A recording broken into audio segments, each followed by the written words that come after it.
বৃহস্পতিবার কাফরুল থানা দক্ষিণ আয়োজিত দাওয়াতি গণসংযোগ ও সহযোগী সদস্য সংগ্রহ পথসভায় অংশ নেন জামায়াতে ইসলামী আমির ডাক্তার শফিকুর রহমান।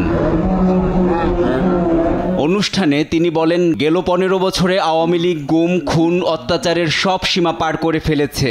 15.5 বছর বাংলাদেশের মানুষ নির্যাতিত হয়েছে, লক্ষ লক্ষ মানুষ, হাজার মানুষকে জীবন দিতে হয়েছে, হাজার মানুষকে আয়না করে নিয়ে বেখবর করে রাখা হয়েছে, আবার হাজার মানুষ পঙ্গু হয়েছে।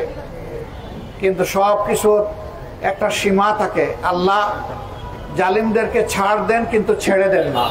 বৃহস্পতিবার সন্ধ্যায় রাজধানীর ইনস্টিটিউশন অব ডিপ্লোমা ইঞ্জিনিয়ার্স মিলনায়তনে জামায়াতের ঢাকা মহানগরী দক্ষিণের উদ্যোগে হজ কর্মশালায় জামায়াতের কেন্দ্রীয় নায়েবে আমির অধ্যাপক মুজিবুর রহমান ও সেক্রেটারি জেনারেল মাওলানা রফিকুল ইসলাম খান সহ কেন্দ্রীয় ও মহানগরী নেতারা অংশ নেন।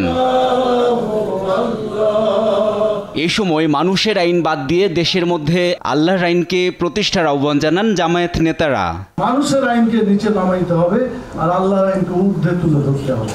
এদিকে ঢাকা বিশ্ববিদ্যালয়ের সমাজবিজ্ঞান অনুষদের মোজাফফর আহমেদ চৌধুরী মিলনায়তনে আওয়ামী লীগের সময়ে খুন, গুম ও আয়নাঘর প্রকল্প বিষয়ক আলোচনা সভায় প্রধান অতিথি ছিলেন অবসরপ্রাপ্ত ব্রিগেডিয়ার জেনারেল আব্দুল্লাহ হিল আমান আজমি। এ সময় তিনি বলেন, সংস্কার এবং বিচারের আগে কোনো নির্বাচন নয়। সংস্কার এবং বিচার ছাড়া এই ফ্যাসিবাদ যদি জুলাই হত্যা সহ গুম খুন এগুলোর বিচারের আগে কোনো নির্বাচন নয়। কারণ নির্বাচিত কোনো দল করবে আমি এমন কোনো আশা দেখি না। নির্বাচিত দল যেগুলো বিচার করবে আর সংস্কার করবে, তাহলে তার 53 বছর করেনি কেন? অন্তর্বর্তী সরকারকে যৌক্তিক সময় দেয়া প্রয়োজন বলেও মত দেন বক্তারা। NI নাহিদ, দেশ টিভি, ঢাকা।